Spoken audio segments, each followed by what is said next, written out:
Howdy folks, welcome to Reborn Gaming Network. My name's DMaC, one of the content contributors here, just stopping by to formally introduce myself and talk about my gaming career a bit. How I got started, some transitions I made over the years, as well as how I got where I am today. Now really, right off the bat, we have to start by thanking my mother, Mama Mac, for getting me into gaming in the first place. See, well before my time, Mama Mac was a big gamer herself. Arcade machines, she had an Atari, she had an NES. Then when my time came, she had a Super Nintendo. That was my first gaming experience. Super Mario Bros. 3 on the Super Nintendo. I'm watching, I'm 2 or 3 years old, just watching Mama Mac play this game. Just getting lost in it. And she notices this. She hands me the controller, give it a try. I gotta say, at one point in her life, Mama Mac was a woman of great patience. Because I could only imagine her frustration of me running into that sidewall, World 1, Level 1 of Super Mario Bros. 3, getting unalived by that first Goomba repeatedly. Now, eventually, she did educate me, and I got okay at the game, and as time went on, and my dad comes home on a Thursday night, just out of the blue, and says, you know, tomorrow's payday. I scrounged up enough pennies, I'm going to get you a PlayStation game console, he says. I go to school that Friday, I was kindergarten or first grade, I'm telling all my friends, I'm getting a PlayStation game console tonight. I'm getting a PlayStation game console tonight. Except it never happened because we get to Walmart that night and it turns out they were a bit more expensive than my dad thought. Now, fortunately, but also unfortunately, the Nintendo 64 was just about ready to be phased out, so it was on sale that night. And I bet you Mama Mac comes in here, she might be able to confirm this. And remember, this has been 24 years ago now. I could be way off base, but I recall those N64s being $165. We'll see if I'm right. I bet you she remembers.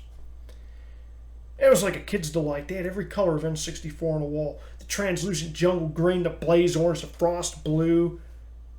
And my dad says, pick whichever one you want, son. Whatever color you want. Boring old me picks the most boring color of them all. I picked the translucent smoke gray N64. My dad says, you sure that's the one you want? I said, yeah, that's the one I want. I tell you what, I had a lot of fun with that boring old smoke gray N64 over the years. First game I ever had, we walked out of there that night with, it was Donald Duck's Going Quackers. Fantastic platformer, but very difficult, especially for a kid my age. Had a lot of little intricacies in the movement and timing of the platforms and the different levels. And it got me more experienced.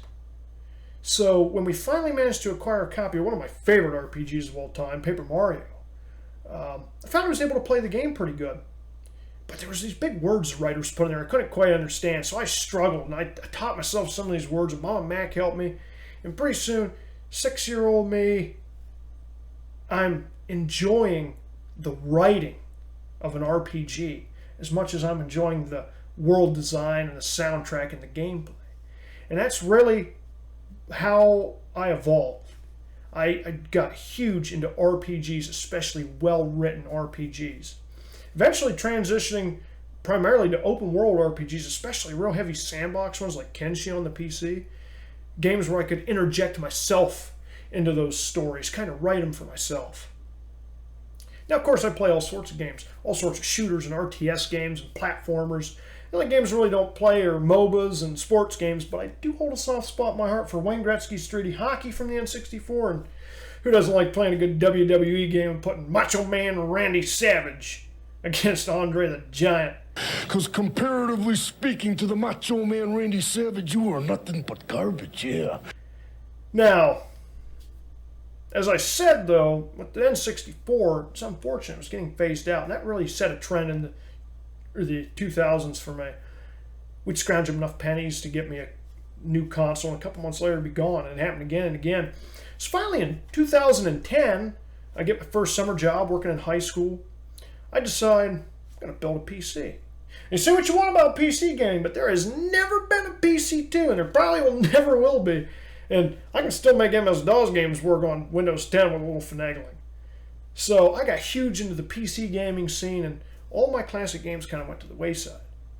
But after a while, getting to 2014, 15, 16, I realized something. It seems like all these new games I'm getting and playing are just, I'm driving the same truck with a new coat of paint on. The bones are exactly the same. The game just looks a little different. Maybe it sounds a little different. Writers and game world developers, they weren't taking chances like they did back in the 2000s when I was a kid. They weren't exploring the space. I mean, really? Yeah. Explore the space. Okay. I like what I'm hearing. And it was unfortunate. And as I'm experiencing this, I decide enough's enough. I went back out and I started tracking all those games down again. I bought another Smoke Grand 64, another one of the old GameCubes that was portable with the handles, the Game Boy attachment for the bottom, the Game Boy Advance, the SP, my DS. I acquired all those classic games again. And there it was. The magic I remembered. It was still there. You know, we had games like Super Mario Sunshine on the GameCube, where Nintendo took a chance. The game wasn't even that well received when it first came out, but they took a chance and made this outstanding world in this game, this platformer. Bethesda buys the rights to Fallout, and in 2008 they released Fallout 3, first 3D Fallout game like their Elder Scrolls games. They took a chance on this world, this genre, this story. They had a home run. Home run after home run after home run. Those were the games, most of the games of the 2000s. And that's why I'm here with Reborn Gaming Network. My goal is to share that magic, those home runs that I experienced as a kid with you guys, especially the younger generation that might be sitting back going, what's Super Mario Sunshine? Is it anything like Super Mario Galaxy? See, unfortunately, you've been forgotten. It seems like the game developers just don't care anymore. The bottom line is all that matters. And I'm hoping that these whimsical worlds that I had, I can share with you and maybe get you interested in those games and see what you're missing out on.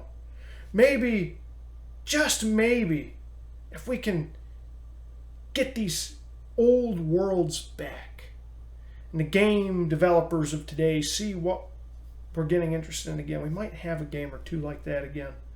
Be able to enjoy a real game. Anyway, folks, I've taken up plenty of your time here. I greatly appreciate you coming along with me on this journey here with Reborn Gaming Network. I hope we can have a lot of fun together and just lose ourselves in these worlds, even for a 20-minute video. My name is DMaC, and as always, take care, and we'll see you in the next video.